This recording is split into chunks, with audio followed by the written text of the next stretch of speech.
Je me tenais dans mon jardin, fixant des ballons dégonflés et un gâteau à moitié mangé, tandis que ma fille de 7 ans, Emma, demandait pour la 3e fois où étaient mamie et papy. Pendant 2 ans, j'avais envoyé $800 à mes parents chaque semaine pour couvrir leur hypothèque, après que papa ait prétendu qu'une blessure au dos l'empêchait de travailler. J'ai fini par appeler. Papa a répondu froidement. « Ton enfant ne signifie rien pour nous », a-t-il dit. « Nous avons mieux à faire. » Mes mains tremblaient pendant que j'ouvrais mon application bancaire et annulais le virement, puis je bloquais leurs 2 numéros. 40 minutes plus tard, mon téléphone a explosé d'appels. Des numéros inconnus illuminaient mon écran les uns après les autres. Je les ai tous ignorés jusqu'à ce que je voie mon jeune frère Caleb appeler. Contre toute attente, j'ai répondu. « Qu'est-ce que tu as fait, bon sang ?» a-t-il crié avant même que je puisse dire bonjour. Maman et papa viennent de débarquer à mon appartement, complètement fous. Ils ont dit que tu les avais abandonnés et qu'ils seraient à la rue la semaine prochaine. J'ai pris une grande inspiration, essayant de garder ma voix stable. Est-ce qu'ils t'ont dit ce que papa m'a dit aujourd'hui? Caleb a ricané. Ils ont dit que tu avais mal compris, que tu avais déformé leurs paroles parce que tu cherchais une excuse pour arrêter de les aider. Ma femme Sarah est entrée dans la cuisine et j'ai mis le téléphone sur haut-parleur. Je n'ai rien mal compris, ai-je dit à Caleb. C'était la fête d'anniversaire d'Emma. Ils avaient promis de venir. Quand ils ne sont pas venus, j'ai appelé papa pour lui demander pourquoi. Il m'a dit que mon enfant ne signifiait rien pour eux. Ce sont ses mots exacts. Il y eut un silence à l'autre bout du fil. Puis Caleb a dit, « Ça ne ressemble pas à papa. » Tu as du mal l'entendre. Sarah s'est approchée du téléphone. J'étais juste à côté quand Eric a passé cet appel, a-t-elle dit. Nous l'avons tous les deux entendu clairement. Tes parents ont été cruels. Caleb a raccroché sans un mot de plus. J'ai regardé Sarah et elle m'a serré dans ses bras. De l'étage, je pouvais entendre Emma pleurer doucement dans sa chambre. J'ai monté les escaliers et je l'ai trouvée assise sur son lit, serrant son lapin en peluche préféré. Pourquoi mamie et papy ne m'aiment pas, a-t-elle murmuré. Mon cœur s'est brisé en 1000 morceaux. Ils t'aiment, ma chérie. Il y a juste eu un imprévu aujourd'hui. Je vais arranger ça. Je te le promets. Mais je n'avais aucune idée de comment réparer ça. Comment expliquer à un enfant que ses grands-parents ont choisi la cruauté plutôt que son bonheur? Cette nuit-là, je n'ai pas pu dormir. Vers 2 heures du matin, j'ai abandonné l'idée d'essayer et j'ai pris mon téléphone. J'ai ouvert Facebook et cherché le profil de ma mère. Elle n'avait aucune idée que je pouvais voir ses publications car elle n'a jamais compris les paramètres de confidentialité. Ce que j'ai trouvé m'a glacé le sang. Il y a 2 mois, elle avait posté des photos d'une croisière de luxe dans les Caraïbes, au bleu cristal, dîner chic, cocktail au bord de la piscine. Le mois dernier, des photos d'une berline argentée toute neuve dans leur allée. Les semaines entre les deux étaient remplies de publications géolocalisées dans des restaurants chers à travers la ville. Puis j'ai vu sa publication de plus tôt dans la journée. Certaines personnes sont si ingrates. Nous avons tout sacrifié pour nos enfants et c'est comme ça qu'ils nous le rendent. La section des commentaires a explosé de soutien. Tante, oncle, amis de la famille à qui je n'avais pas parlé depuis des années, tous se sont ralliés à elle, envoyant des prières. Vous méritez mieux. Vos enfants devraient avoir honte. Aucun d'entre eux ne savait que j'avais payé $800 chaque semaine pendant 2 ans. Personne ne savait que j'avais transféré $16 000 rien que ces 2 derniers mois pendant qu'ils partaient en croisière et achetaient de nouvelles voitures. J'ai fait des captures d'écran de tout. Mes mains tremblaient de rage et d'autres choses. Du soulagement, peut-être. Enfin, j'avais des preuves. Le matin, je les enverrai à Caleb. La vérité éclaterait et ce cauchemar prendrait fin. J'ai réussi à m'endormir vers 4 heures. À minuit, notre sonnette a retenti. Je me suis réveillé en sursaut, confus. Sarah m'a attrapé le bras. Qui viendrait ici si tard? Je suis descendu et j'ai regardé par le Judas. Mes parents se tenaient sur le porche, avec Caleb à leur côté. Ma mère sanglotait de façon théâtrale, les mains couvrant son visage. De l'autre côté de la rue, j'ai vu des lumières s'allumer aux fenêtres des voisins. J'ai ouvert la porte, mais je ne me suis pas écarté pour les laisser entrer. Nous devons parler comme des adultes, a dit mon père. Sa voix était calme, contrôlée. Laisse-nous entrer. Non, ai-je dit. Vous pouvez dire tout ce que vous avez à dire ici même. Ma mère a gémi plus fort. Comment peux-tu nous traiter de cette façon? Après tout ce que nous avons fait pour toi. J'ai sorti mon téléphone et je leur ai montré les captures d'écran, les photos de la croisière, la nouvelle voiture, les dîners chers, chaque publication que j'avais trouvée. Vous m'avez menti, ai-je dit. Vous m'avez dit que vous aviez besoin d'argent pour les frais médicaux et l'hypothèque. Vous m'avez dit que papa ne pouvait pas travailler à cause de son dos, mais vous avez dépensé mon argent en vacances et en produits de luxe pendant que je faisais des heures supplémentaires pour vous soutenir. L'expression de mon père a changé. Le masque du parent blessé a glissé, remplacé par quelque chose de froid et de calculateur. Tu n'as aucune idée de ce que tu viens de faire, a-t-il dit doucement. Tu vas le regretter. Il a sorti son téléphone et a commencé à prendre des photos de ma maison. L'extérieur, ma voiture dans l'allée, le numéro de la maison bien visible. Qu'est-ce que tu fais? A crié Sarah derrière moi. On s'assure d'avoir tout ce dont on a besoin, a dit mon père. Allez, on s'en va. Ils sont retournés à leur voiture, les sanglots de ma mère s'arrêtant net dès qu'ils se sont détournés de la porte. Caleb m'a regardé une dernière fois, son visage indéchiffrable, puis les a suivis. Sarah se tenait sur le seuil en peignoir, le visage pâle. Qu'est-ce qu'il voulait dire par là? Qu'est-ce que tu penses qu'il prépare? Je ne sais pas, ai-je dit. Mais rien de bon. À l'étage, j'ai entendu la porte de la chambre d'Emma s'ouvrir. Elle avait tout entendu. Je suis monté pour la réconforter, mais le mal était déjà fait. Elle était terrifiée, posant des questions auxquelles je ne pouvais pas répondre. Les 3 jours suivants se sont écoulés dans un silence tendu. Pas d'appel, pas de message, pas de confrontation. J'ai commencé à penser qu'ils avaient peut-être reculé après avoir vu les preuves contre eux. J'aurais dû mieux les connaître. Le jeudi matin, j'étais assis à mon bureau dans l'entreprise de génie logiciel où je travaillais depuis 5 ans quand mon manager, Tom, s'est arrêté. Eric, peux-tu venir dans la salle de conférence? Margaret des RH doit te parler. Mon estomac s'est noué, mais je l'ai suivi.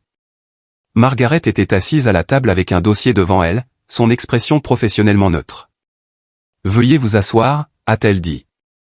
Je dois vous informer qu'une plainte formelle a été déposée contre vous auprès des services de protection des adultes, APS. La pièce s'est mise à tanguer.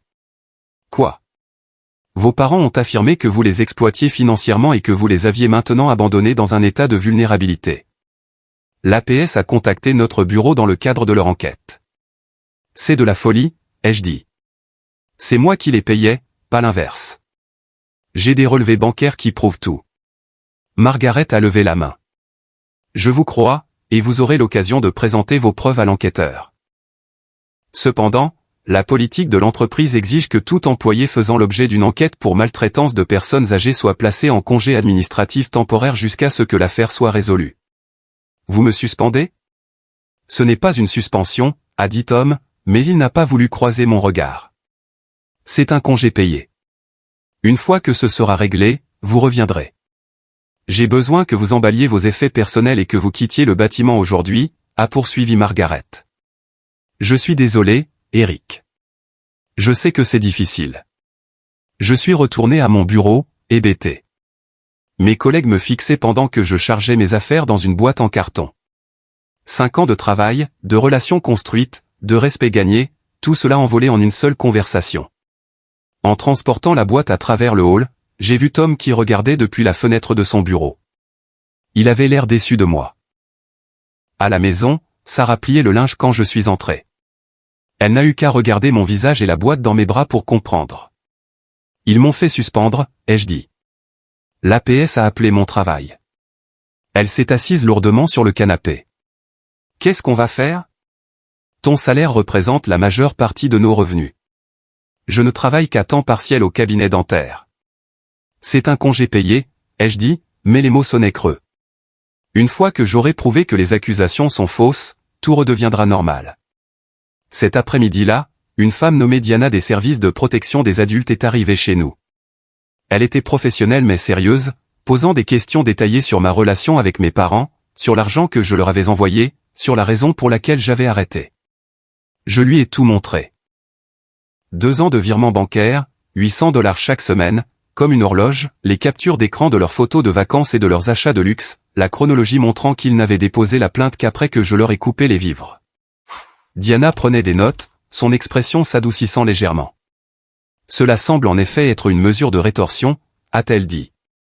Cependant, je dois encore interroger vos parents et terminer mon enquête. Ces choses prennent du temps, parfois plusieurs semaines, voire des mois. Combien de temps serai-je en congé de mon travail? C'est entre vous et votre employeur, a-t-elle dit. Mais je vais donner la priorité à votre cas étant donné les circonstances. Après son départ, j'ai appelé un avocat. La provision seule était de $1500, de l'argent que nous n'avions pas vraiment dans notre fonds d'urgence. Mais James Peterson était hautement recommandé pour les affaires de droit de la famille. C'est clairement de la rétorsion, a dit James après avoir examiné tout ce que je lui avais envoyé. Une fois que l'APS verra la situation dans son ensemble, ils classeront l'affaire. Vous pourriez même être en mesure de déposer une contre-plainte pour fausse déclaration. Pour la première fois depuis des jours, j'ai ressenti de l'espoir. Ce soir-là, j'ai vérifié mes emails et j'ai trouvé un message de notre association de propriétaires. Mon cœur s'est serré en le lisant.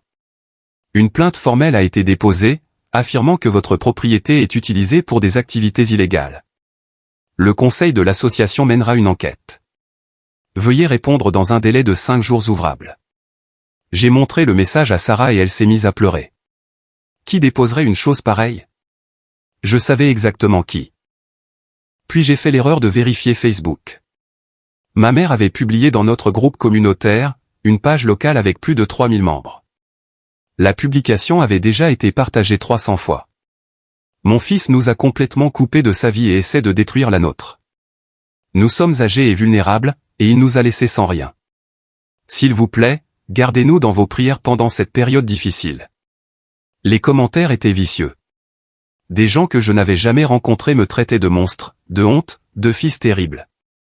Quelqu'un a trouvé mon profil LinkedIn et y a aussi posté, avertissant les gens de ne pas faire affaire avec moi. Ma réputation professionnelle était en train d'être détruite en temps réel. Le téléphone de Sarah a sonné. C'était sa mère. Je pouvais entendre la conversation de l'autre côté de la pièce. Est-ce vrai ce que les gens disent sur Eric, a demandé la mère de Sarah. A-t-il vraiment abandonné ses parents? Maman, tu ne comprends pas toute l'histoire. Je demande juste si c'est vrai. Parce que si ça l'est, je ne sais pas si tu devrais rester avec lui. Quel genre d'homme fait ça à ses propres parents? Sarah a raccroché, les mains tremblantes. Même ma propre mère doute de nous. Je l'ai serré contre moi, mais je n'avais aucun mot de réconfort. Mes parents ne se battaient pas seulement contre moi. Ils menaient une guerre totale, détruisant systématiquement chaque aspect de ma vie. Et je n'avais aucune idée à quel point les choses allaient empirer. Une semaine s'est écoulée péniblement. L'enquête de l'APS se poursuivait, les entretiens et la paperasse s'accumulant. Je restais en congé de mon travail, mes journées se confondant dans une attente anxieuse. Les attaques sur les réseaux sociaux ne cessaient jamais. Chaque matin apportait de nouveaux commentaires, de nouveaux partages, de nouvelles personnes convaincues que j'étais un monstre. Notre compte d'épargne diminuait. Hypothèque, factures, courses, honoraires d'avocat. Sarah a pris des quarts de travail supplémentaires au cabinet dentaire, mais ce n'était pas suffisant. Puis le shérif adjoint a frappé à notre porte. J'ai signé pour les papiers qu'il m'a remis, mes mains devenant engourdies en les lisant. Mes parents me poursuivaient en justice pour obtenir un droit de visite des grands-parents. Pire encore, ils avaient déposé une requête d'urgence affirmant qu'Emma était en danger immédiat en raison de mon instabilité mentale et de mon désespoir financier. Ils voulaient la garde d'urgence pendant que l'affaire se déroulait. La date d'audience était dans 3 jours. Il y avait aussi une ordonnance restrictive temporaire. Jusqu'à l'audience, je ne pouvais pas les empêcher de voir Emma. J'ai appelé James Peterson immédiatement. Sa secrétaire m'a passé son appel. C'est sérieux, Eric, a-t-il dit après que je lui ai lu les documents. Les requêtes de garde d'urgence sont rares. S'ils peuvent convaincre un juge qu'Emma est en danger, ils pourraient la prendre pendant que l'affaire passe devant les tribunaux. Peuvent-ils faire ça? Peuvent-ils vraiment prendre ma fille? Au Texas, les affaires de droit des grands-parents sont compliquées. La loi favorise généralement les parents. Mais s'ils peuvent démontrer un préjudice ou un danger, un juge pourrait accorder une garde temporaire, surtout compte tenu de l'enquête de l'APS et des problèmes de perception du public. Qu'est-ce qu'on fait? On se bat. Mais j'ai besoin d'une autre provision pour le tribunal de la famille. $3000. Je ne les avais pas. Nos économies étaient presque épuisées. Sarah a suggéré d'emprunter à ses parents. Ça me tuait de demander, mais j'ai accepté. Elle les a appelés ce soir-là pendant que j'écoutais. La réponse a été non. Son père a dit qu'il ne pouvait pas, en bonne conscience, donner de l'argent pour me soutenir après tout ce qu'ils avaient entendu. Ils aimaient Sarah et Emma, mais ils devaient penser à ce qui était le mieux pour leur petite fille. Sarah a raccroché et a pleuré pendant 1 heure. J'ai rassemblé ce que j'ai pu, j'ai emprunté sur mon plan 401K, j'ai pris une avance de fonds sur une carte de crédit. Les taux d'intérêt étaient brutaux, mais je n'avais pas le choix. 3 jours plus tard, nous sommes entrés au tribunal de la famille. Mes parents sont arrivés avec un avocat à l'allure coûteuse, un homme en costume sur mesure portant une mallette en cuir. Je me demandais où ils avaient trouvé l'argent pour quelqu'un comme ça alors qu'ils se disaient sans le sou. La juge était Patricia Morrison, une grand-mère elle-même, d'après la plaque sur son banc. Elle avait des yeux bienveillants, mais une expression sévère. Ma mère a été la première à la barre, pleurant en témoignant. Elle a dit que j'avais toujours été instable, sujet à la colère. Elle a affirmé que je les avais menacés, que j'étais dangereux quand je n'obtenais pas ce que je voulais. Leur avocat a présenté des preuves. Un SMS que j'avais envoyé le jour où je leur avais coupé les vivres. Sorti de son contexte, il semblait menaçant. Vous regretterez ce que vous avez fait aujourd'hui. Je voulais dire qu'il regretterait d'avoir blessé Emma, mais l'avocat l'a fait passer pour une menace physique. Ils ont montré au juge des captures d'écran des réseaux sociaux où des membres de la communauté exprimaient leur inquiétude pour le bien-être d'Emma. Regardez tous ces gens inquiets pour cet enfant, a dit leur avocat. Il n'y a pas de fumée sans feu. Mon père a témoigné de mes problèmes financiers. Il a perdu son travail, a-t-il dit. Ils sont sur le point de perdre leur maison. Les hommes désespérés font des choses désespérées. Nous craignons pour la sécurité de notre petite fille. La juge Morrison a écouté attentivement, prenant des notes. Puis ce fut notre tour. James a présenté les relevés bancaires. 2 ans de paiement, $800 par semaine. Il a montré les photos de la croisière, la nouvelle voiture, les dîners chers. Il a guidé la juge à travers la chronologie, soulignant qu'il n'avait déposé de plainte qu'après que j'ai arrêté de payer. C'est clairement de la rétorsion, votre honneur, a dit James. Les plaignants recevaient un soutien financier substantiel de mon client. Lorsqu'il a découvert qu'il mentait sur leur situation et a arrêté les paiements, ils ont instrumentalisé le système judiciaire contre lui. Il m'a appelé à témoigner. J'ai tout expliqué. La fête d'anniversaire, le commentaire cruel, la découverte de leurs mensonges. J'ai essayé de rester calme, mais l'émotion s'est glissée dans ma voix quand j'ai parlé d'Emma. Ma fille m'a demandé pourquoi ses grands-parents ne l'aiment pas, ai-je dit. Elle a 7 ans. Elle ne devrait pas avoir à se poser cette question. La juge Morrison a posé des questions pointues. Elle n'était pas hostile, mais elle était minutieuse. Après 2 heures, elle a rendu sa décision. Je rejette la requête de garde d'urgence, a-t-elle dit. Je ne vois aucune preuve que l'enfant soit en danger immédiat. Un soulagement m'a envahi. Cependant, a-t-elle poursuivi, j'accorde un droit de visite supervisé temporaire. Les grands-parents pourront voir l'enfant 2 fois par mois dans un établissement supervisé agréé. Une audience complète sera programmée dans 2 mois pour déterminer les arrangements permanents. Mon cœur s'est serré. Ce n'était pas le pire résultat, mais ce n'était pas non plus une victoire. Nous sommes sortis de la salle d'audience. Au moins, Emma rentrait à la maison avec nous. Mais en marchant vers le parking, j'ai vu mon père parler à quelqu'un. Mon sang s'est glacé. C'était Tom, mon manager. Ils se sont serrés la main. Mon père a souri. Tom a hoché la tête et s'est éloigné. De quoi parlait-il ? A demandé Sarah. Je ne sais pas, mais ça ne peut pas être bon. Ce soir-là, l'email est arrivé. Ma suspension était maintenant un licenciement. Après 5 ans dans l'entreprise, j'étais viré.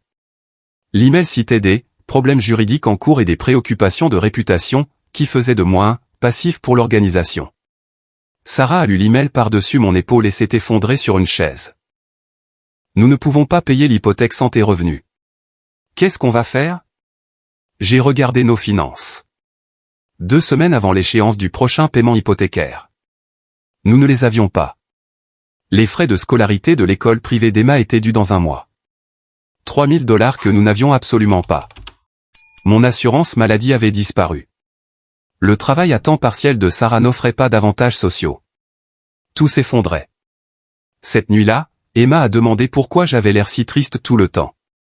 J'ai forcé un sourire et lui ai dit que tout allait bien, mais elle avait 7 ans, pas stupide. Elle savait que quelque chose n'allait pas du tout. 2 semaines plus tard, nous avons manqué le premier paiement de l'hypothèque. La banque a envoyé une lettre d'avertissement. Un autre paiement manqué et la procédure de saisie commencerait. J'ai postulé partout pour des emplois, mais chaque entreprise cherchait mon nom sur Google.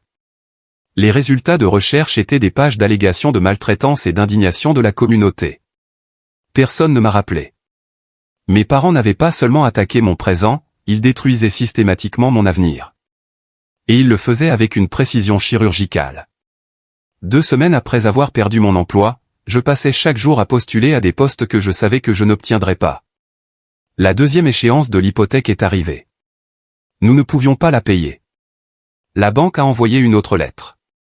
La procédure de saisie immobilière commencerait dans 60 jours. Sarah a pris des quarts de travail supplémentaires, travaillant le double au cabinet dentaire jusqu'à ce que ses pieds lui fassent mal, mais son revenu à temps partiel ne pouvait pas couvrir nos besoins. Emma a eu sa première visite supervisée avec mes parents. Sarah et moi l'avons conduite à l'établissement et nous nous sommes assis dans la salle d'attente terne pendant qu'il passait 1 heure avec elle à huis clos. Mon estomac s'est noué pendant tout ce temps. Un autre couple était assis en face de nous, tous deux l'air misérables. La femme n'arrêtait pas de me jeter des coups d'œil, puis à murmurer quelque chose à son mari. Finalement, elle a pris la parole. C'est vous dont les parents ont déposé la plainte pour maltraitance de personnes âgées, n'est-ce pas? J'ai vu votre histoire aux infos.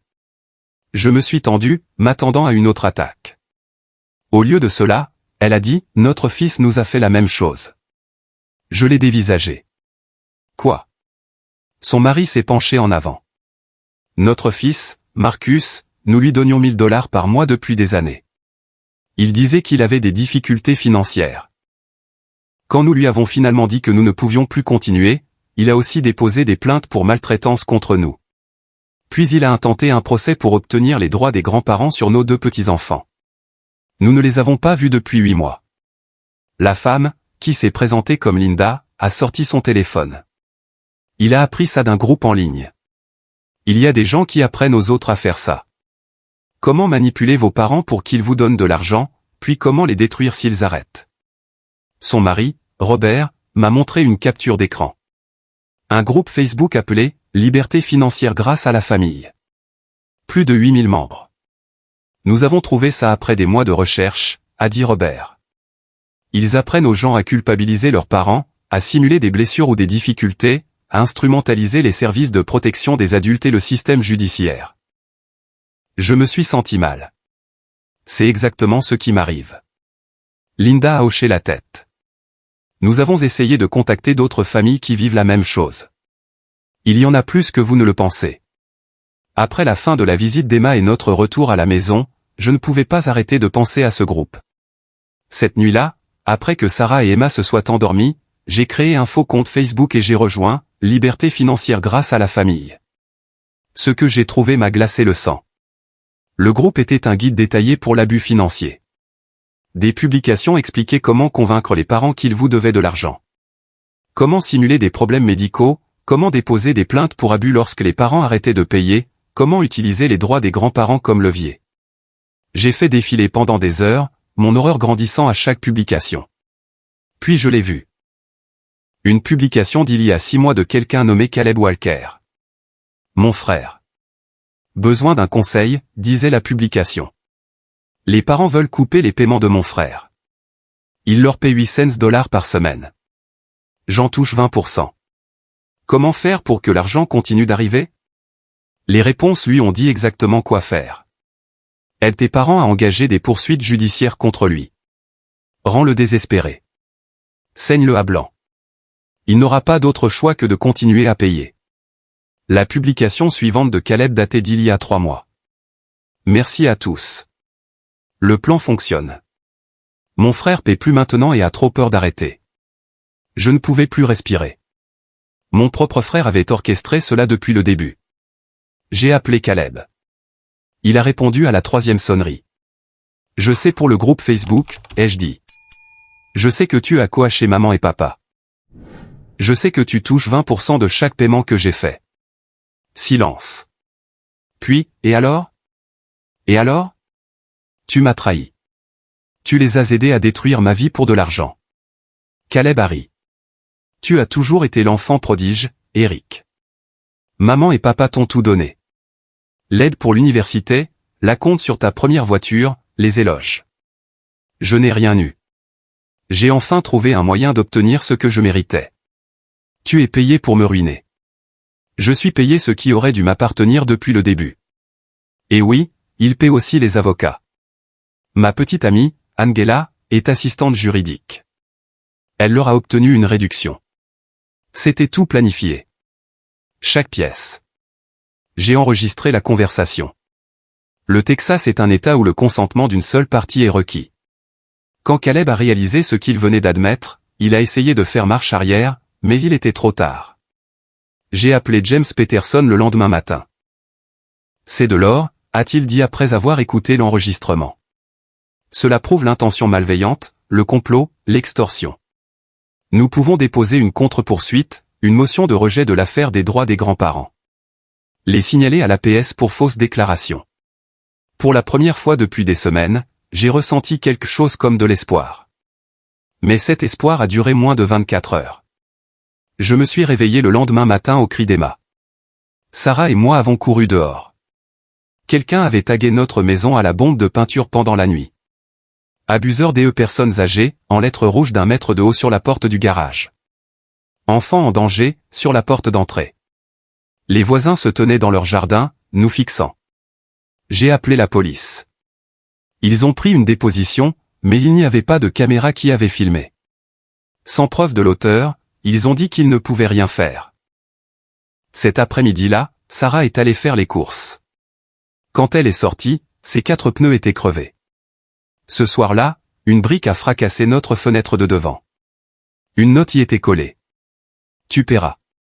La note était dactylographiée. Pas d'écriture manuscrite à tracer. Emma a refusé de dormir dans sa chambre. Elle était terrifiée, convaincue que quelqu'un lui ferait du mal. Sarah était en larmes. Nous devons déménager, a-t-elle dit. Nous ne sommes pas en sécurité ici. Nous ne pouvons pas nous permettre de déménager, lui ai-je rappelé. Nous ne pouvons même pas nous permettre de rester ici. La saisie va avoir lieu. Cette nuit-là, je suis resté éveillé avec une batte de baseball, surveillant les fenêtres. Chaque bruit dehors me faisait sursauter. La contre-attaque juridique prendrait des semaines à se concrétiser. L'affaire devait être déposée, traitée, programmée, mais les attaques physiques se produisaient maintenant. 3 jours plus tard, la banque a envoyé l'avis final. 60 jours pour quitter la propriété. Les parents de Sarah ont appelé. Ils avaient entendu parler de la maison. Ils ont proposé de laisser Sarah et Emma rester avec eux, mais pas moi. Sarah a refusé de partir sans moi, mais je pouvais voir la tension dans ses yeux. Elle se demandait si rester avec moi était le bon choix. Nous avons une autre première vraie dispute. Elle a suggéré de donner quelque chose à mes parents, n'importe quoi, pour que ça s'arrête. C'est exactement ce qu'ils veulent, ai-je crié. On ne peut pas céder. Je ne parle pas de céder. Je parle de survivre. Regarde autour de toi, Eric. On est en train de tout perdre. Emma est traumatisée. On est sur le point d'être à la rue. Peut-être qu'on doit faire des compromis. Des compromis avec des gens qui nous menacent, qui ont tagué notre maison, qui essaient de prendre notre fille. Elle n'a pas répondu. Elle a juste quitté la pièce. 2 jours plus tard, elle a fait des valises pour elle et Emma. Je l'emmène chez ma sœur Julie pour quelques jours. On a besoin de se sentir en sécurité. Elles sont parties. Je suis resté seul dans notre maison vandalisée, entouré de cartons à moitié faits et de factures impayées. Les murs se refermaient de toutes parts. Je ne m'étais jamais senti aussi complètement vaincu. 5 jours se sont écoulés sans Sarah et Emma. La maison ressemblait à un tombeau. J'ai survécu avec des nouilles ramen et du café, dormant à peine, incapable de me concentrer sur quoi que ce soit. La barbe de 3 jours sur mon visage est devenue une barbe inégale. La vaisselle s'est empilée dans l'évier. Le 6e jour, quelqu'un a frappé à la porte. Un homme se tenait sur mon porche, tenant un dossier d'allure officielle. Il s'est présenté comme Brandon, un travailleur social des services de protection de l'enfance, CPS. Mon estomac est tombé au fond de mes entrailles. Quelqu'un a déposé un signalement affirmant que votre fille est négligée, a-t-il dit. J'ai besoin de voir Emma immédiatement et de mener une inspection du domicile. Elle n'est pas là, ai-je dit. Elle reste avec sa mère chez sa tante. J'ai besoin d'une adresse, et je dois quand même inspecter cette résidence. Je lui ai donné l'adresse de Julie, puis j'ai appelé Sarah en panique. Elle n'a pas répondu. J'ai laissé un message vocal frénétique lui disant que le CPS arrivait. Brandon a traversé la maison avec un presse-papier, son expression devenant de plus en plus sombre à chaque pièce. La fenêtre cassée que je ne pouvais toujours pas me permettre de réparer. La peinture en aérosol sur l'extérieur que j'avais frottée mais que je n'avais pas pu enlever complètement. La cuisine pleine de vaisselle sale. La chambre d'Emma avec des jouets éparpillés partout et son lit défait. Il a pris des photos de tout. C'est préoccupant, monsieur Walker, a-t-il dit. J'ai essayé d'expliquer. La fenêtre cassée, c'était quelqu'un qui nous avait jeté une brique. La peinture en aérosol, c'était du vandalisme. Le désordre, c'était parce que j'avais été déprimé et dépassé, mais chaque explication sonnait comme une excuse. 1 heure plus tard, Sarah est arrivée avec Emma. Sarah était furieuse et terrifiée. Brandon a interrogé Emma séparément dans notre salon pendant que Sarah et moi attendions dans la cuisine. À travers l'embrasure de la porte, je pouvais entendre la petite voix d'Emma répondre aux questions. Papa est méchant avec toi. Non. Papa est beaucoup triste maintenant. As-tu assez à manger? Parfois, maman achète les courses parce que papa n'a pas d'argent. As-tu peur à la maison? J'ai eu peur quand quelqu'un a cassé la fenêtre et quand il y avait des cris sur la porte. De la peinture, pas des cris, mais Brandon a tout noté. Est-ce que tes grands-parents te posent des questions quand tu leur rends visite? Oui. Ils posent des questions sur papa. Ils demandent s'il est gentil avec moi. Ils demandent si je suis heureuse. Mon sang n'a fait qu'un tour. Il la coachait. Brandon a terminé l'entretien et a demandé à voir nos médicaments. Je lui ai dit que nous n'avions aucune ordonnance. Le rapport prétend que vous abusez de médicaments sur ordonnance, a-t-il dit. C'est ridicule. Je ne prends rien. Sarah est allée vérifier la salle de bain quand même. Un instant plus tard, elle a appelé mon nom, sa voix étrange. Dans l'armoire à pharmacie se trouvait un flacon de médicaments. Oxycodone, 30 comprimés. Mon nom sur l'étiquette. Délivré il y a 2 semaines à la pharmacie à 3 rue d'ici. Je ne l'avais jamais vu de ma vie. Je ne sais pas d'où ça vient, ai-je dit. Je n'ai jamais fait remplir cette ordonnance. Je ne suis même pas allé chez le médecin depuis 6 mois. Brandon a pris le flacon et l'a placé dans un sac de preuves. J'ouvre une enquête, a-t-il dit. Je ne retire pas Emma du foyer aujourd'hui, mais nous allons suivre la situation de près. Après son départ, Sarah s'est retournée contre moi. D'où viennent ces pilules? Je te jure que je n'ai jamais pris d'oxycodone. Quelqu'un les a placées là. Mais le doute vacillait dans ses yeux, et ça faisait plus mal que tout ce que mes parents avaient fait. J'ai appelé la pharmacie immédiatement. Ils ont confirmé qu'une ordonnance pour moi avait été remplie 2 semaines plus tôt. J'ai demandé les images de sécurité. Il a fallu 2 jours pour les obtenir. Quand les images sont arrivées, mon monde a de nouveau basculé. La personne qui avait récupéré l'ordonnance était Caleb. Il avait volé ma carte d'assurance des mois auparavant. Quelqu'un avait appelé le cabinet du médecin en se faisant passer pour moi, demandant l'ordonnance pour des douleurs chroniques. Les pilules avaient été délivrées et Caleb les avait récupérées. Puis il les avait placées dans ma maison. La preuve était là, mais le mal était fait. Le CPS avait ouvert une enquête. Brandon a clairement indiqué qu'il nous surveillerait. Cette nuit-là, Sarah et moi avons eu la pire dispute de notre mariage. Elle m'a accusé de lui cacher des choses. Je l'ai accusé de ne pas me faire confiance. La dispute s'est envenimée jusqu'à ce que nous crions tous les deux. Emma a tout entendu de l'étage. Elle est descendue en pleurant, nous suppliant d'arrêter de nous disputer. J'ai regardé le visage de ma fille taché de larmes et je me suis senti le pire père du monde. Sarah a attrapé la main d'Emma. Nous retournons chez Julie. J'ai besoin de temps pour réfléchir. Réfléchir à quoi? À savoir si rester avec toi est la bonne chose pour Emma. Les mots m'ont frappé comme un coup physique. Tu me quittes? J'ai besoin d'espace, Eric. Tout s'effondre et je ne sais plus ce qui est réel. Je dois protéger notre fille. C'est ma fille aussi. Alors commence à agir comme telle, trouve une solution. Elles sont parties. La porte s'est refermée derrière elle avec une finalité qui a résonné dans la maison vide. Je me suis assis sur le canapé dans le noir, ne regardant rien. Mes parents avaient pris mon travail, mon argent, ma réputation, ma maison. Maintenant, ils prenaient ma famille. Chaque tentative de riposte avait échoué. L'enregistrement de Caleb était une preuve, mais le processus judiciaire avançait à pas de tortue. La contre-poursuite était déposée, mais pas encore entendue. L'enquête de l'APS restait ouverte. L'enquête du CPS était nouvelle et terrifiante. J'ai pensé à abandonner, à tout laisser tomber, à disparaître. Peut-être que si j'étais parti, mes parents laisseraient Sarah et Emma tranquilles. Puis j'ai eu des pensées plus sombres, des pensées dont je ne suis pas fier, sur la facilité avec laquelle il serait de simplement arrêter de se battre, d'arrêter d'exister. Je suis resté avec ces pensées pendant longtemps dans l'obscurité. Mon téléphone a vibré avec une notification de mail. J'ai failli l'ignorer. L'objet disait « Nous avons trouvé quelque chose ». C'était de Linda, la femme que j'avais rencontrée au centre de visite supervisé. Je l'ai ouvert. Robert et moi avons creusé plus profondément dans le groupe Facebook. Nous avons trouvé quelque chose que vous devez voir. Pouvons-nous passer? J'ai répondu par texto « Oui, maintenant ». 1 heure plus tard, Linda et Robert étaient assis dans mon salon avec un ordinateur portable. Nous avons contacté d'autres familles qui ont vécu ça, a expliqué Linda, comparant nos notes, cherchant des schémas. Le groupe Facebook est plus organisé que nous ne le pensions.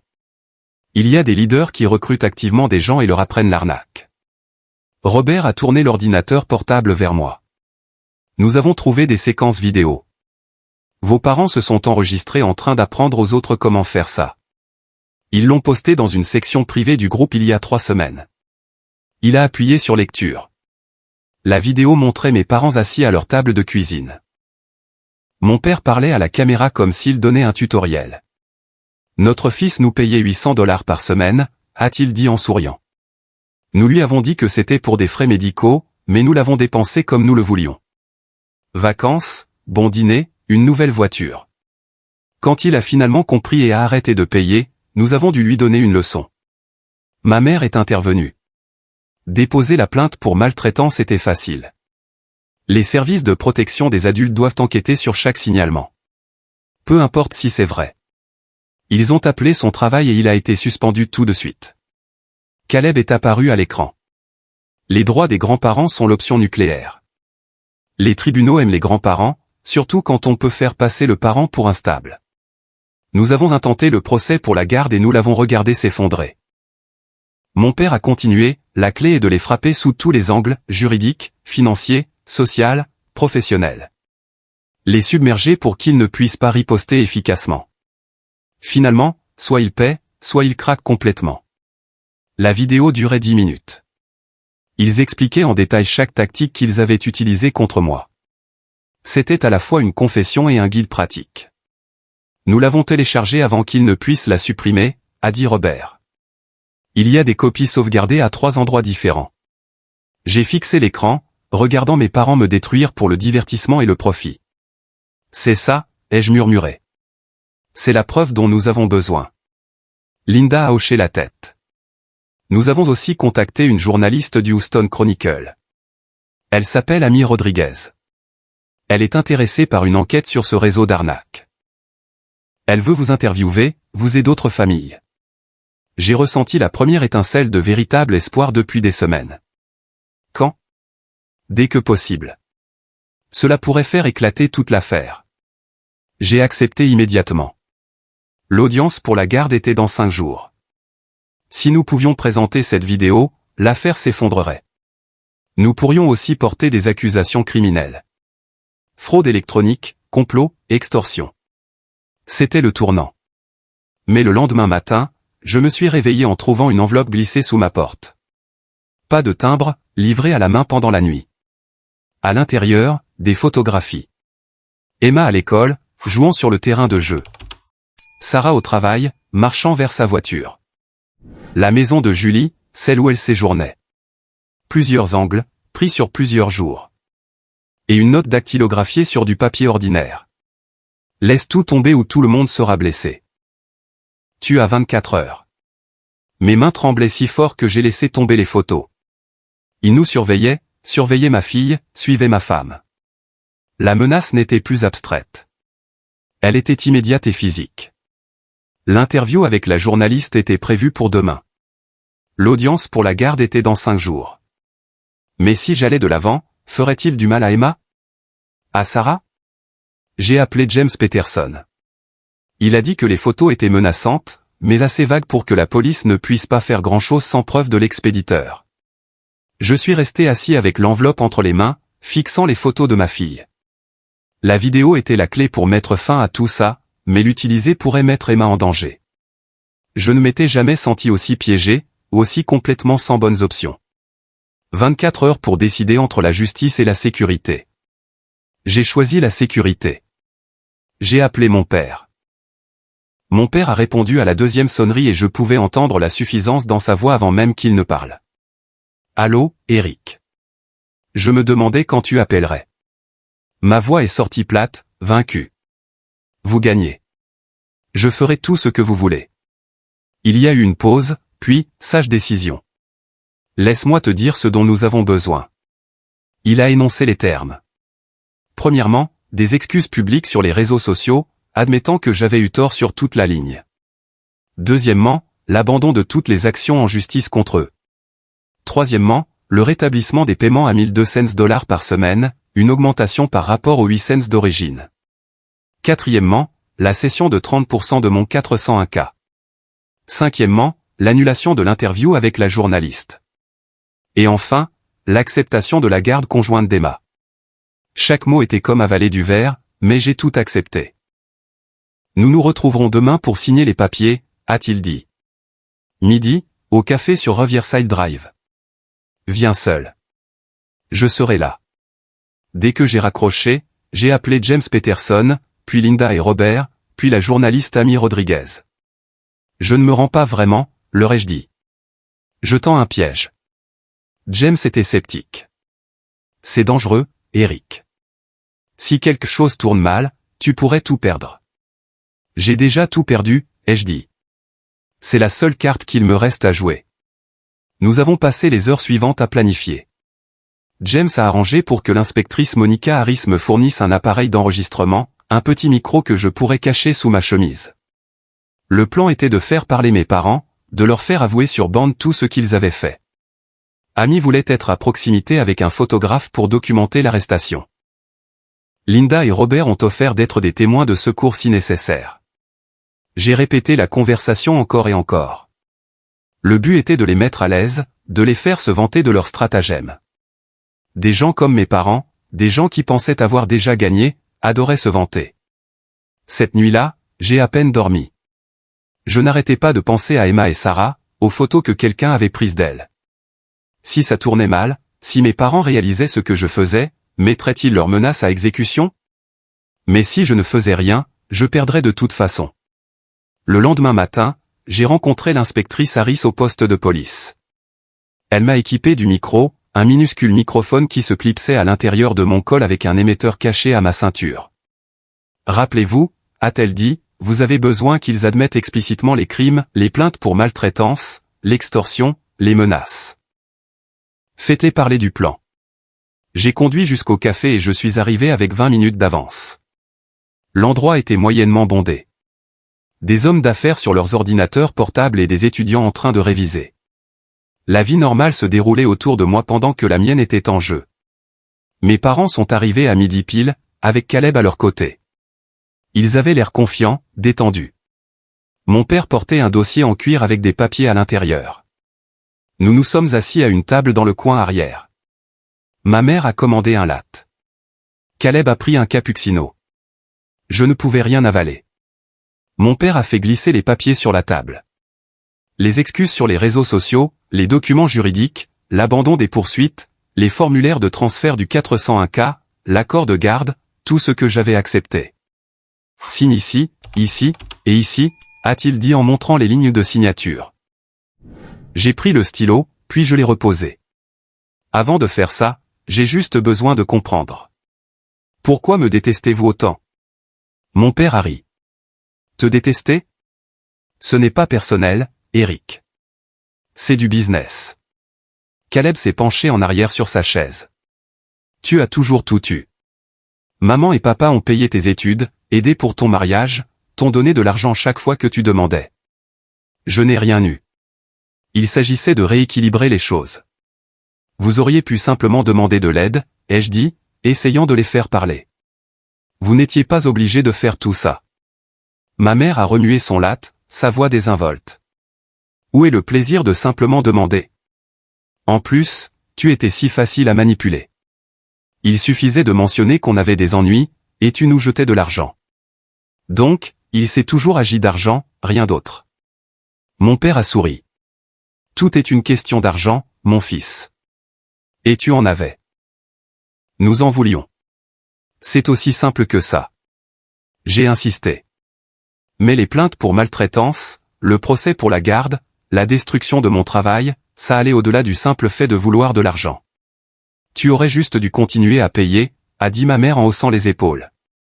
Tout ça aurait pu être évité. Mais tu as fait ton justicier après cette ridicule fête d'anniversaire. Alors on a dû te donner une leçon. Mon cœur battait la chamade. Ils admettaient tout, mais j'en avais besoin de plus. Alors, vous avez tout planifié? Le signalement au service de protection des adultes? Le procès pour les droits des grands-parents? Mon père s'est penché en avant, visiblement amusé. Évidemment. Tu pensais vraiment qu'on était aussi stupide? On a tout recherché, trouvé le groupe Facebook, appris les tactiques, exécuté le plan parfaitement. Il avait l'air fier. On a déjà fait ça avant, tu sais, a ajouté ma mère. Ma sœur nous a payé pendant 3 ans avant de finalement comprendre et d'arrêter. C'est là qu'on a affiné la stratégie. J'ai senti le micro pressé contre ma poitrine, enregistrant chaque mot. C'était ça, la confession complète. Mais les yeux de Caleb se sont plissés. Il fixait mon col. Qu'est-ce que c'est, a-t-il dit en pointant du doigt. J'ai baissé les yeux. Le bord du micro avait légèrement bougé, à peine visible au-dessus de ma chemise. L'expression de mon père a changé instantanément, passant de la satisfaction suffisante à la fureur. Il a bondi par-dessus la table et a attrapé mon col, déchirant ma chemise. Le micro est tombé dans sa main. « Tu enregistres ça ?» a-t-il crié. Le café a sombré dans le chaos. Mon père a jeté le micro par terre et l'a piétiné. Caleb s'est levé rapidement, sa chaise tombant en arrière. Puis il m'a frappé au visage. Je suis tombé sur le côté, ma vision se brouillant. D'autres clients criaient. Quelqu'un a crié d'appeler la police. L'inspectrice Monica Harris a fait irruption, mais le mal était fait. L'appareil d'enregistrement était détruit. La confession était perdue. La police est arrivée en quelques minutes. Des témoins avaient vu Caleb me frapper, mais ils m'avaient aussi vu essayer d'enregistrer secrètement des gens. Le propriétaire du café a dit que je n'avais pas demandé la permission d'enregistrer dans son établissement, ce qui créait une situation juridique confuse. Personne n'a été arrêté. On a dit à tout le monde de partir et de ne pas s'approcher les uns des autres. Je me tenais sur le parking, du sang coulant de ma lèvre fendue, ma chemise déchirée, tout le plan en ruine. L'inspectrice Harris avait l'air désolée. On en a peut-être eu une partie avant que l'appareil ne soit endommagé, mais je ne pense pas que ce sera utilisable au tribunal. Qu'est-ce que je fais maintenant? Elle n'avait pas de réponse. Mon téléphone a vibré. Une notification du système judiciaire. Mes parents avaient déposé une ordonnance de protection d'urgence contre moi, prétendant que je les avais attirés dans un lieu public pour les agresser. Un juge l'avait accordé. Je devais me tenir à 500 pieds d'eux à tout moment. Pire encore, parce que j'avais violé les règles de la visite supervisée en tentant de les enregistrer secrètement, le tribunal avait révoqué ma capacité à assister aux visites d'Emma. Je ne pouvais même plus être dans le même bâtiment quand elle les voyait. Et l'audience de garde d'urgence avait été avancée. Au lieu de 5 jours, elle était prévue pour le lendemain matin. Mes parents demandaient la garde complète en se basant sur mon comportement d'aujourd'hui. J'ai conduit jusqu'à la maison, hébété. Mon visage me lançait. Mes mains tremblaient. Sarah a appelé. Elle avait vu mes excuses sur les réseaux sociaux que mon père m'avait forcé à publier avant que tout ne tourne mal. Tu as cédé, a-t-elle dit, sa voix se brisant. Après tout ça, tu as juste abandonné.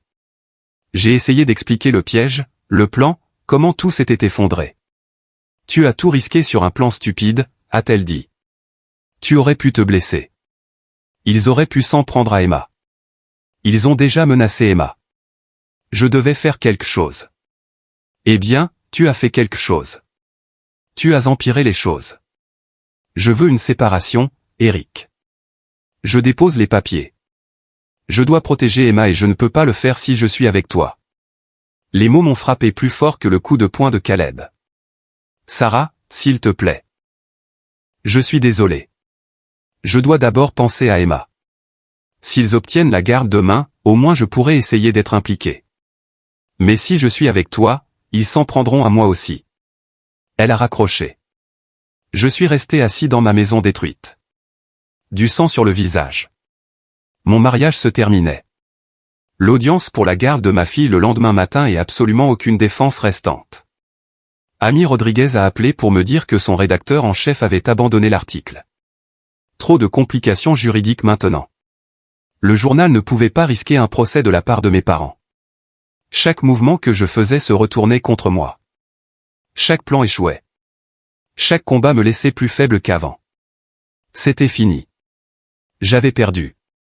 Tard cette nuit-là, la sonnette a retenti. J'ai failli ne pas répondre. Qu'est-ce qui pouvait bien tourner encore plus mal? Mais j'ai ouvert la porte.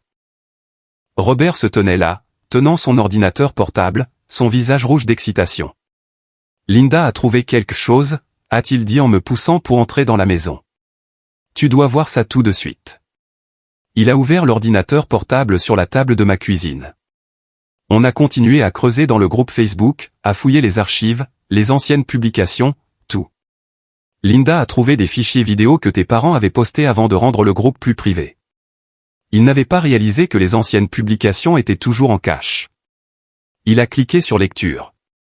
La vidéo était similaire à celle que j'avais vue auparavant, mais celle-ci était plus longue et encore plus explicite. Mes parents étaient assis à leur table de cuisine, parlant directement à la caméra comme s'ils filmaient un tutoriel. Aujourd'hui, nous allons vous apprendre des techniques avancées pour maximiser la pression sur votre cible, a dit mon père, utilisant réellement le mot « cible » pour me décrire son propre fils. La vidéo a duré 15 minutes. Ils ont expliqué la fausse plainte à l'APS, comment ils avaient stratégiquement divulgué des informations pour me faire passer pour un mauvais père publiquement, comment ils s'étaient coordonnés avec Caleb pour placer des preuves. Ils ont parlé du procès pour la garde, de l'embauche de l'avocat, de toute leur stratégie. Notre fils paie $800 par semaine, a dit ma mère en souriant à la caméra. Mais avec la menace de la garde, nous pensons que nous pouvons le faire monter à au moins 1500, peut-être plus si nous insistons vraiment. Caleb est apparu à l'écran. La clé, c'est l'angle des droits des grands-parents. Les tribunaux sont sympathiques aux grands-parents.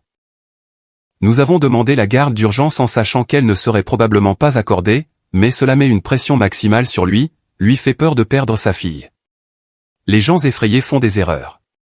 La vidéo était datée d'il y a 3 semaines. Ils s'étaient enregistrés en expliquant chaque aspect de leur plan pour m'escroquer et l'avaient posté pour que d'autres puissent en tirer des leçons. Robert a souri. On a téléchargé ça avant que quiconque puisse le supprimer. On a fait plusieurs copies de sauvegarde. On en a envoyé une à la police, une à ton avocat, une au bureau du procureur. J'ai fixé l'écran, regardant mes parents et mon frère discuter nonchalamment de la destruction de ma vie comme s'il s'agissait d'un séminaire d'affaires. C'est ça, ai-je murmuré. C'est tout ce dont nous avons besoin. L'inspectrice Harris travaille déjà avec le procureur, a dit Robert. Ils sont en train de rédiger des mandats d'arrêt pour fraude électronique, extorsion, complot. Ton avocat a ça pour l'audience de garde de demain. Pour la première fois depuis des mois, j'ai ressenti autre chose que du désespoir. J'ai ressenti de l'espoir. L'audience pour la garde était à 9h du matin. J'avais 8 heures pour me préparer. James Peterson a appelé à minuit pour confirmer qu'il avait reçu la vidéo et préparé notre dossier. Mais j'ai à peine dormi. Je n'arrêtais pas de penser à quel point j'étais passé près de tout perdre. À quel point les dégâts étaient déjà importants. Même si nous gagnions demain, même s'ils étaient arrêtés, Sarah voulait toujours divorcer. Mon travail était toujours perdu. Ma maison était toujours en cours de saisie. Ma réputation était toujours détruite. La victoire n'effacerait pas les cicatrices. Mais c'était mieux que l'alternative. À 8h30 du matin, je suis entré dans le palais de justice. Sarah était déjà là avec Emma, assise sur un banc dans le couloir. Quand Emma m'a vu, elle a couru vers moi et m'a serré dans ses bras. « Tu m'as manqué, papa. » Je l'ai tenu fort, respirant l'odeur de son shampoing à la fraise. « Tu m'as manqué aussi, ma chérie. » Sarah a croisé mon regard par-dessus la tête d'Emma. Son expression était compliquée. Je ne pouvais pas la lire. Mes parents sont arrivés à 9h précises avec Caleb et leur avocat. Ils avaient l'air confiants, comme s'ils avaient déjà gagné. Ils n'avaient aucune idée de ce qui les attendait. Nous sommes entrés dans la salle d'audience. La juge Morrison a pris place, la même juge qui avait entendu l'affaire auparavant. L'audience a commencé avec l'avocat de mes parents qui présentait leur cas. Il m'a dépeint comme dangereux, instable, une menace pour le bien-être d'Emma. Il a cité l'enquête de l'APS, l'enquête du CPS, la saisie, ma perte d'emploi, l'incident au café, tout ce qu'ils avaient orchestré pour me faire passer pour un mauvais père. Puis James s'est levé.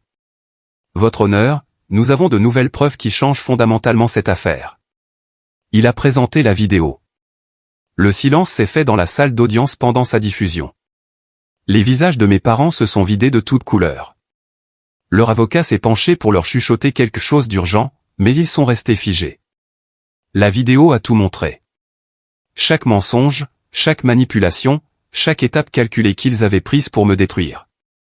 Quand elle s'est terminée, James a présenté les relevés bancaires, les captures d'écran du groupe Facebook, les déclarations de Linda et Robert sur le réseau d'escroquerie plus large, et le témoignage d'Amy Rodriguez sur le schéma de famille victimisée. C'était une preuve accablante, irréfutable. Votre honneur, ce n'est pas une affaire de garde, a dit James. C'est une affaire d'extorsion qui a instrumentalisé le système judiciaire familial. Mon client a été la victime d'une escroquerie sophistiquée menée par ses propres parents et son frère. À mi-chemin de la présentation de James, les portes de la salle d'audience se sont ouvertes. 2 inspecteurs sont entrés, dont l'inspectrice Monica Harris. La juge Morrison a suspendu l'audience. Qu'est-ce que c'est? Les inspecteurs se sont approchés du banc du juge. Votre honneur, nous avons des mandats d'arrêt pour les plaignants dans cette affaire.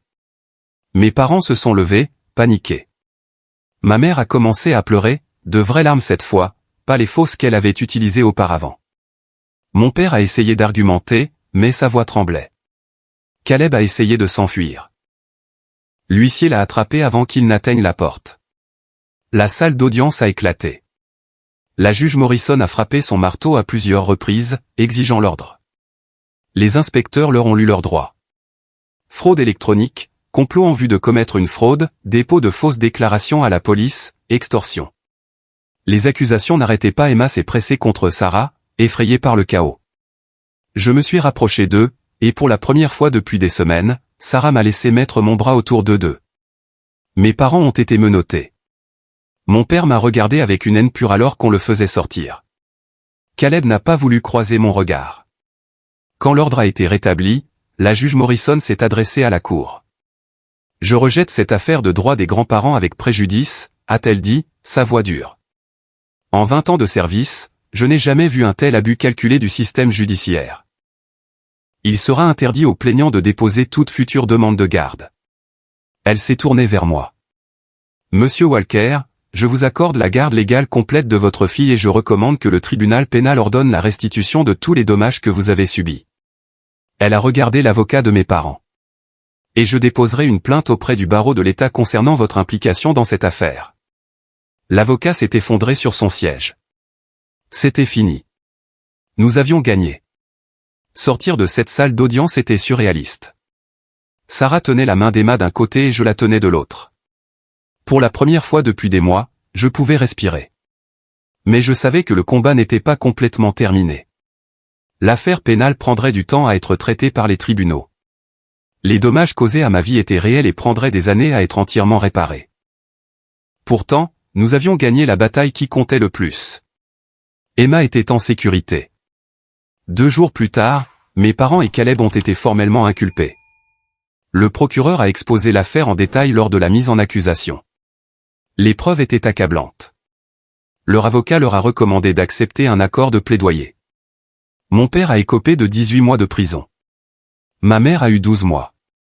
Caleb a eu 2 ans de probation et 500 heures de travaux d'intérêt général. Mais plus important encore, le juge a ordonné une restitution complète. Ils devaient rembourser chaque dollar que je leur avais envoyé pendant 2 ans, plus des dommages-intérêts pour mes salaires perdus, mes frais de justice et ma détresse émotionnelle. Le total s'élevait à 73 000 $. Ils ont dû vendre leur maison pour le payer. La même maison dont je payais l'hypothèque pendant qu'ils dépensaient mon argent en vacances et en articles de luxe. Le procès pénal a attiré l'attention des médias. Amy Rodriguez a finalement pu publier son article dans le Houston Chronicle. L'article est devenu viral. D'autres familles se sont manifestées avec des expériences similaires. Le FBI a ouvert une enquête sur le groupe Facebook et ses dirigeants. En quelques semaines, des dizaines de personnes ont été arrêtées dans plusieurs États. Le groupe a été fermé. Des auditions au Congrès ont été programmées pour aborder la manière dont le système juridique était instrumentalisé. Mon histoire est devenue partie intégrante d'une conversation nationale sur les lois relatives à l'abus financier des personnes âgées et sur l'utilisation malveillante des droits des grands-parents. Les employeurs qui avaient cherché mon nom sur Google trouvaient maintenant des articles sur moi en tant que victime, et non en tant qu'agresseur. Mon ancien patron, Tom, m'a appelé personnellement pour s'excuser. L'entreprise m'a offert de reprendre mon poste avec une promotion et un rappel de salaire pour la période où j'avais été licencié. J'ai accepté. L'argent de la restitution nous a permis de sauver notre maison de la saisie. Nous avons rattrapé toutes nos factures. Emma est restée dans son école. Sarah a pu réduire ses heures de travail au cabinet dentaire. Les enquêtes de l'APS et du CPS ont été classées, concluant que toutes les allégations contre moi avaient été malveillantes et fausses. Mon casier était vierge, mais le travail le plus difficile était émotionnel. Emma a commencé une thérapie pour traiter le traumatisme d'avoir vu ses grands-parents arrêtés, de comprendre qu'ils avaient menti et manipulé tout le monde. Elle a fait des cauchemars pendant des mois. Certains jours, elle posait encore des questions auxquelles je ne savais pas comment répondre. Sarah et moi sommes allés en thérapie de couple. Les papiers de séparation qu'elle avait déposés ont été retirés, mais nous avons dû reconstruire une confiance qui avait été endommagée. Elle avait douté de moi au plus bas, et je lui avais caché des plans par peur. Nous avons dû réapprendre à communiquer, à redevenir une équipe. Cela a pris du temps, des mois de travail acharné, mais lentement, notre famille a guéri. L'ordonnance restrictive contre mes parents a été prolongée de 5 ans. Ils n'avaient droit à aucun contact avec moi, Sarah ou Emma. Cela me convenait parfaitement. Certaines relations ne peuvent pas être réparées et ne devraient pas l'être. J'ai gardé le contact avec Linda et Robert. Ils sont devenus de vrais amis. Nous avons soutenu d'autres familles traversant des situations similaires, offrant conseils et ressources. Un réseau de soutien s'est formé. Des gens s'aidant mutuellement à naviguer dans les suites juridiques et émotionnelles de l'abus financier familial. 1 an après cette terrible fête d'anniversaire où tout a commencé, nous avons organisé une autre fête pour Emma, son 8e anniversaire. Cette fois, notre jardin était rempli de gens qui se souciaient vraiment de nous. La famille de Sarah est venue, s'étant excusée profusément une fois qu'ils ont appris la vérité. Des amis du travail, des voisins qui nous avaient soutenus, les amis d'école d'Emma, Linda et Robert étaient là avec leurs petits-enfants. Emma a soufflé 8 bougies sur son gâteau et a fait un vœu. Plus tard, je lui ai demandé ce qu'elle avait souhaité. J'ai souhaité que chaque anniversaire soit comme ça, a-t-elle dit. Pas de disputes, pas de choses effrayantes, juste du plaisir. Sarah et moi avons échangé un regard par-dessus sa tête. Nous lui avions donné ça. Malgré tout, nous avions protégé ce qui comptait. Ce soir-là, après que tout le monde soit parti et qu'Emma soit endormie, je me suis assis sur la terrasse arrière. Sarah m'a apporté une bière et s'est assise à côté de moi. Tu l'as fait, a-t-elle dit doucement. Tu nous as sauvés. Nous l'avons fait, ai-je corrigé. Je n'aurais pas pu traverser ça sans toi. Elle a posé sa tête sur mon épaule. Je suis désolé d'avoir douté de toi. Quand tout s'effondrait, j'ai eu peur. J'avais peur aussi. Je le suis encore parfois.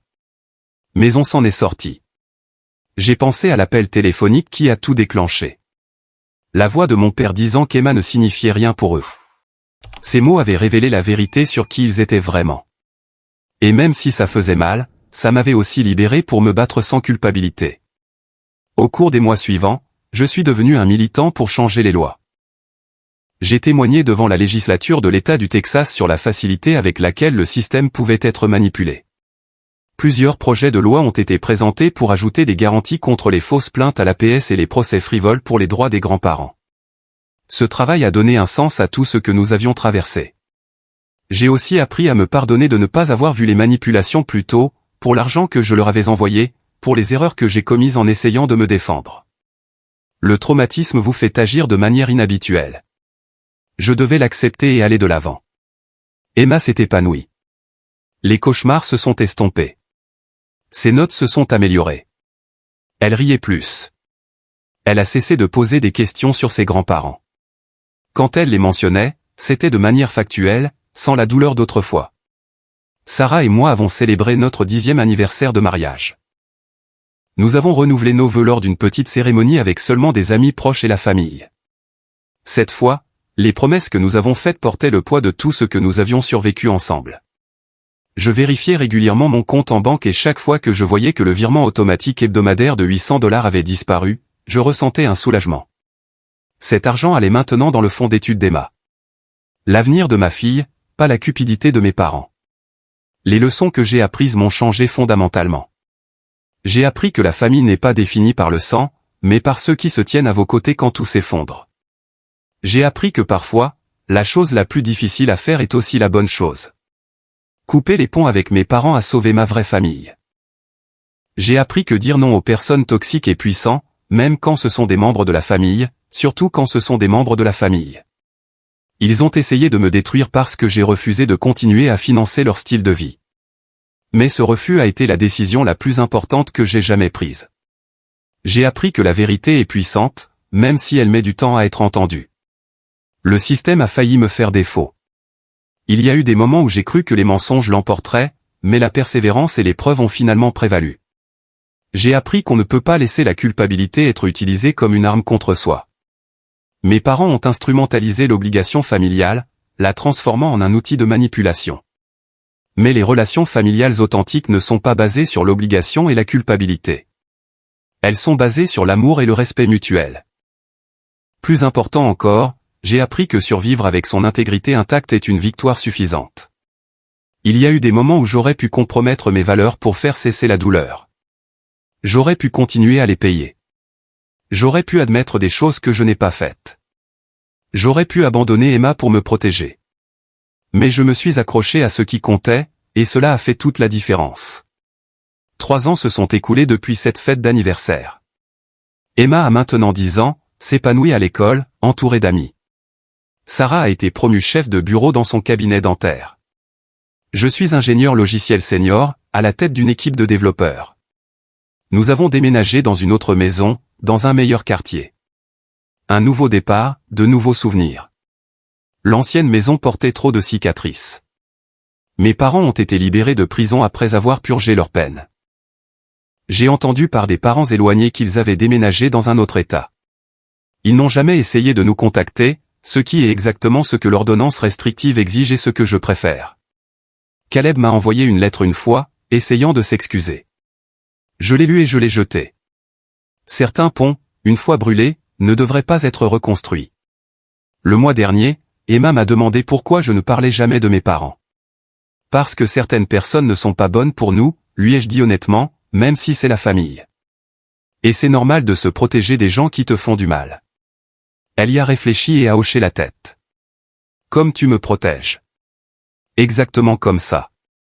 Elle m'a serré dans ses bras et est retournée à ses devoirs. Je suis resté là, pensant au chemin que nous avions parcouru. Les cicatrices de la bataille sont toujours là, invisibles, mais présentes. Sarah et moi consultons régulièrement des thérapeutes. Emma a encore parfois de l'anxiété lorsque des étrangers prennent des photos. Je me crispe encore lorsque la sonnette retentit de manière inattendue. Mais nous allons bien. Plus que bien. Nous sommes forts d'une manière que nous n'avions jamais été auparavant. Testés et éprouvés. Si je pouvais remonter le temps et changer les choses, le ferais-je ? Les paierai-je pour éviter toute cette douleur? Non. Parce que traverser cela m'a appris qui je suis vraiment. Cela m'a appris pourquoi je suis prêt à me battre. Cela m'a montré la force de mon mariage, la résilience de ma fille et la valeur des vrais amis. Certaines batailles ne consistent pas à gagner. Elles consistent à survivre avec son âme intacte. J'ai fait les deux. Maintenant, je veux vous demander quelque chose. Avez-vous déjà été dans une situation où votre famille a profité de vous? Ou des personnes en qui vous aviez confiance ont utilisé cette confiance contre vous? Comment avez-vous géré cela? J'adorerais lire vos histoires dans les commentaires ci-dessous. Si cette histoire a résonné en vous, veuillez envisager de cliquer sur le bouton j'aime. Cela aide d'autres personnes qui pourraient traverser des situations similaires à trouver cette histoire et à savoir qu'elles ne sont pas seules. Et si vous avez trouvé de la valeur à entendre mon expérience, veuillez vous abonner.